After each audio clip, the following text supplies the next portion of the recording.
கண்ணங்காட்டி உன்னை சிரிக்க வைப்பேனே என் தங்க மகனே. என் முதுகின் மேல ஒரு அணைக்குட்டிய போல உன்னை தூக்கிக்கிட்டு நான் வல்டூரு போவேனே.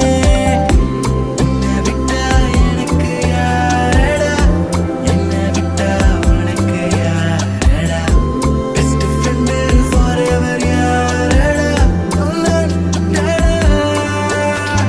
காலேஜுக்கு 2 days லீவு போட்டு வரட்டா, ஸ்காலர்ஷிப்ல மார்க்ஸுக்கு டிக்கெட் ஒன்று போடட்டா, ஸ்பைடர் மேன வீட்டுக்கு லஞ்சுக்கு கூட்டி யாரட்டா, மம்மா முருவா சாப்பிட்டுட்டு அழுவோலண்டா. ஆதித்யமோனும் அதித்தி மோளும் திரிஷூரி ட்ரெயினில் போய் திரிஷூரி ட்ரெயின்